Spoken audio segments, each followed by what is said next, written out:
This is The Drive with Mark Panatelli.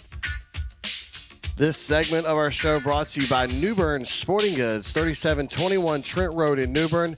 They've got all of your athletic equipment needs no matter what sport you play. Plus, again, screen printing, plaques, and trophies. New Bern Sporting Goods. Again, you can check them out at 3721 Trent Road in New Bern. On the web at nbsports.net. New Bern Sporting Goods, where you're always in the game. You got a phone call. Yay! Joining us now, Sun Journal sports writer Jordan Honeycutt. Jordan, how you doing, buddy? Hey, doing good, man. Appreciate you having me on. Well, always good, man. It's always great to have you on. And we got one more piece of the NBA puzzle, the Final Four puzzle, if you will, to fill. Celtics, Sixers. Do you entertain the idea, man, that the Sixers could be the first team to pull off the down 3-0 and rally back to win? And I guess part two of that question is, obviously, can they pull off these next 3 wins and 2 of them on the road? Well, with part one, I say no, not at all. I don't think anybody's coming back from 3-0 against a good, in the playoffs against a good team, because all of them are good. But then again, I said a 16 would never beat a 1, so I'm sure it's going to happen one day. But I don't think so, because I think Boston's just a little better. I think Philadelphia is obviously undoubtedly a team on the rise, but I just don't think they're quite ready yet. Well, tonight, and obviously you can't say, I think I said this stupid statement earlier. I mean, they can't lose a game. But, when I talk about it, winning on the road has been tough for teams to do, period. I think that there's a ridiculous mark for teams that are on the road in Game 7s, which is another thing that they'd have to do. But if you're going to take down the Celtics, it seems like they're going to take themselves down. The latest is that Shane Larkin is not going to play, and I'm guessing that means Ojale is going to get a few more minutes. But at some point, you can't expect, Ojale to come in and score 20 points, because it seems like the Celtics continue to lose players, but continue to find production. If you're the Sixers, can you exploit the fact that the Sixers don't have the manpower? At least it appears on paper they don't. Yeah, I mean, that's the good thing about Boston's team is they have so much depth, even with two of their best players being out hurt with Kyrie and Hayward. So that's the brilliance of Danny Ainge right now. He's constructed this team to be incredibly deep, and they have been. And Ojale's, he can play. Like you said, I don't expect him to be, out of this world or anything. But neither is Shane Larkin. Shane Larkin's just he's a stopgap. He's a bench, off the bench guy, kind of filler guy. And Boston has a lot of those guys, but those guys don't just come off and eat minutes. They actually contribute, and that's what makes them so tough. I know you're enjoying, I think you mentioned this as well, the fact that you kind of at least made the prediction that Terry Rozier was going to be a really good NBA player, despite the fact that many people didn't believe he could be. I'm pretty sure you've enjoyed this playoff run as a "I told you so" moment, right? Because I think you've recalled that on this show a week or two ago. Yeah, I mean, I thought he was going to be really good coming out of college. I don't live for the "I told you so" moments. I'm not that full of myself, but it does feel good when you get a prognostication or prediction when you get one right. So I'm not going to sit here and say that it doesn't feel good, but it ain't all about that for sure. Well, Jordan, I know you're obviously a big Duke basketball fan, and I need to ask you about one of your former Duke basketball players, Rodney Hood, who refused to go into the game at the end of the game the other day for the Cavaliers. it seems like he was upset that his role in the Cavaliers rotation had kind of been diminished and flat out refused to go into the game despite the beckoning of Tyronn Lue. The hell's going on with your boy Rodney Hood, man? Is that like an attitude that you can expect him to have, or were you kind of shocked by that? No, I mean I was definitely shocked by it. I don't know what's going on with him.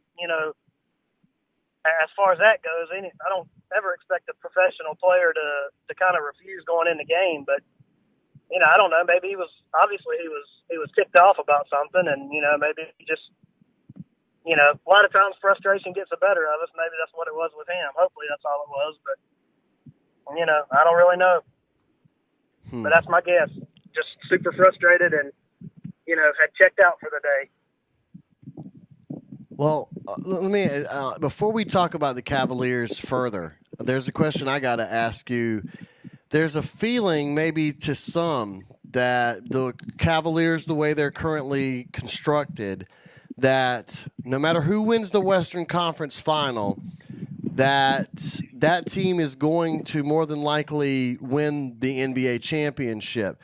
And it sort of stirred the memories of me of there was a time when the NFC owned the AFC in the Super Bowl. I mean, and the attitude of fans during that time was that the NFC championship was actually the championship of professional football because it was just a foregone conclusion that the NFC team was going to stomp that AFC team. Do you feel that way? Do you feel that whoever wins the Western Conference this year will be the champion, no matter who? And we're expecting it to be the Cavaliers, but do you feel like the Western Conference is that much better this year when we talk about Houston and Golden State? I think the Warriors are that much better. I don't know about the Western Conference. I mean, I do think the Western Conference is still a little bit ahead, but the East is caught up. They've gained some ground, but I still feel like this Warriors team is so special, and we talk about it, but we don't talk about it actually. We talk about it, but we don't actually realize and dive in enough about just how special this team is. So yeah, I think as long as this nucleus is together, I'm not betting against them, and I'm not probably picking anybody else unless somebody gets hurt or something. So I think as long as they're together, it goes through Golden State, and they're hands down my pick again this year. So Chris Paul, great performance from him, propelling Houston to this final. How I know you, and I'm with you. I think the Warriors are better. How much better? Can Houston push it to 7 games? What when you talk about competitiveness, how many games can a Houston Rockets fan expect to actually win in this Western Conference final? I think it's gonna go 6. I mean, I think Houston's gonna be able to outscore Golden State. Golden State's gonna have a couple cold nights, and Houston will be able to outscore them at least twice. But I think Golden State wins in 6. Wow, that's it. I think everybody today is doing the overreact on the Chris Paul thing. I think he had a fantastic game, but I've heard he had a great game. But there's got to be something to said about the fact that, if I'm not mistaken, this is the first time he's been this deep in the playoffs in his career. I don't think he's ever gotten to a conference final. At least I don't remember them getting to a. No, he hasn't.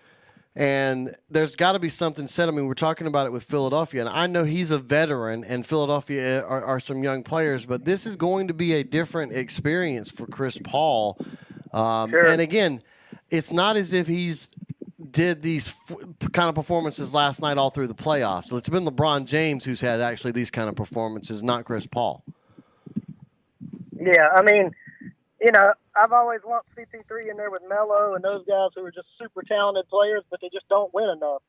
And, now he's at least gotten to the conference finals, and, that's a step. But unfortunately, like I said, he's running into the Warriors, and I don't think he might win 2 more games is what I've got it. And, he's a good player, man. He's one of those guys that I think he's going to be kept from titles by better players. I mean, he's a Hall of Famer, no doubt about it. Can't throw too much dirt on his name, but I think he's just going to end up being one of those guys like Barkley and Ewing and Miller and all those guys, Karl Malone, who were just great players that just could never get there.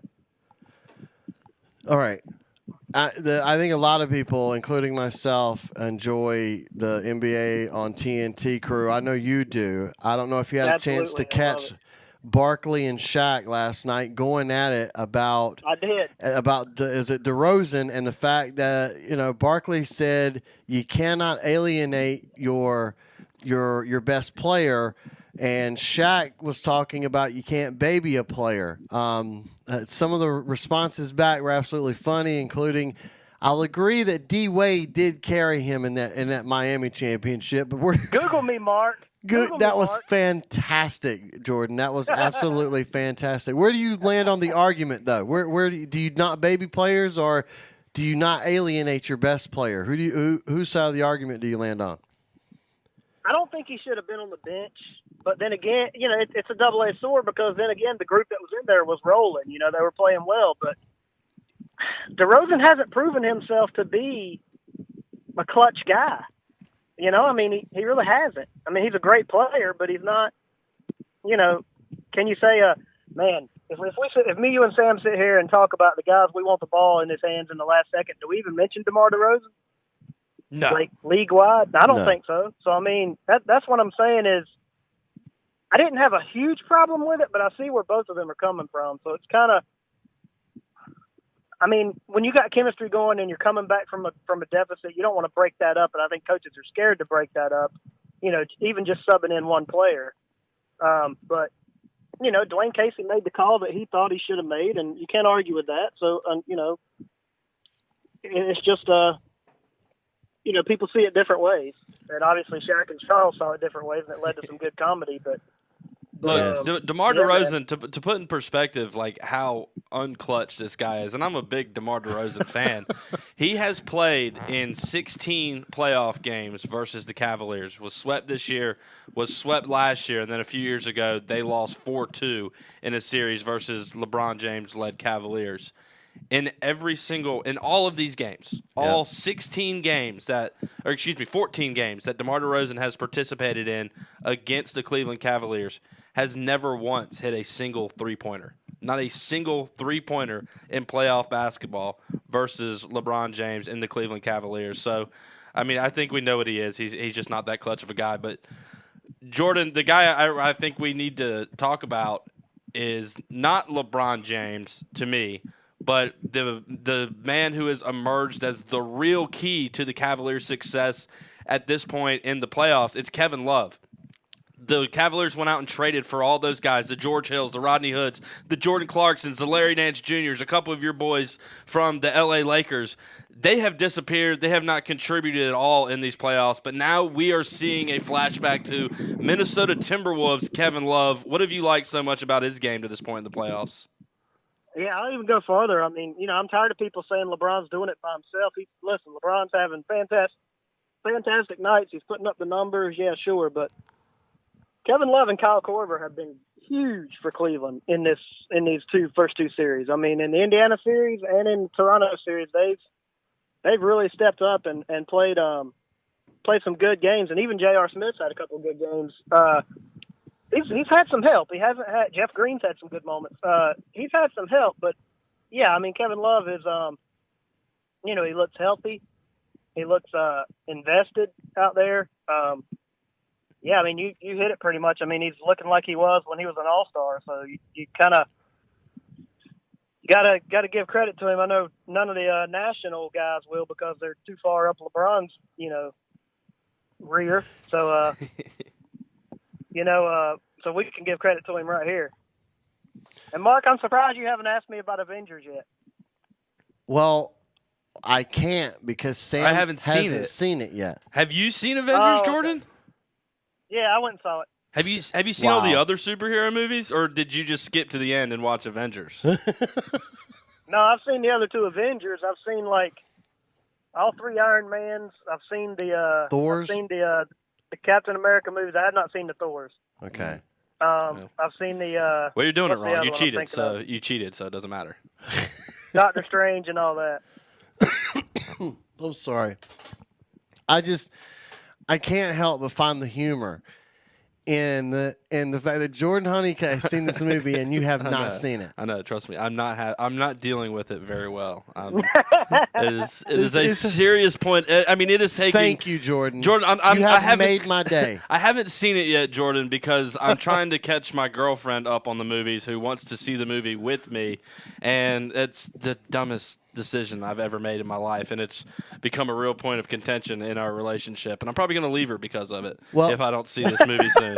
But that is why. That is my explanation for why I have not seen it yet. No spoilers. No spoilers. No spoilers. But did you like it? Yeah, I was just going to say I feel like it's by far the best Avenger movie and probably one of the best comic book movies I've seen in a while. So wow. Yeah, I mean you won't be disappointed there, Sam.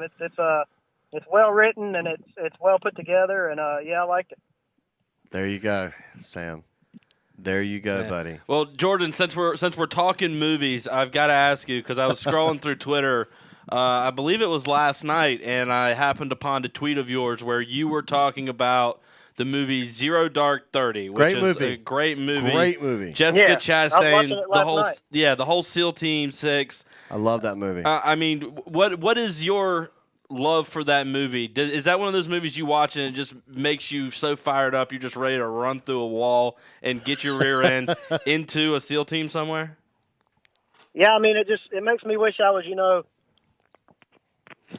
lucky enough and good enough to be a part of that team. I mean, I often tell people a lot of times, being 35 years old now, looking back to when I was 18 and all, I wish, not going into the military is a big regret that I have. But when I was 18, I wasn't emotionally mature enough, and I couldn't have handled it at 18 the way I could now. But now I'm obviously too old. But yeah, I mean, it just makes me wish I could have been a part of something like that. Be so elite and so special that, hey, we got this number one terrorist in the world.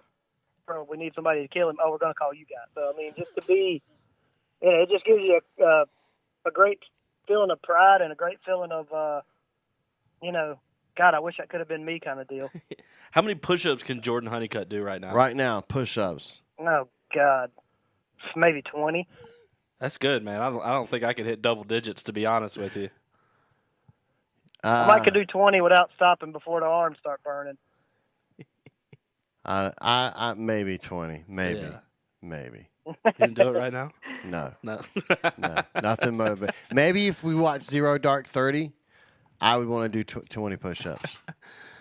Jordan, I know we're almost out of time, but I'm really curious, and just keep it brief for me if you can. Panthers signed C.J. Anderson. What do you think about that? And does Elijah Hood, who was also picked up by the Panthers, have a chance to get any real run with this team?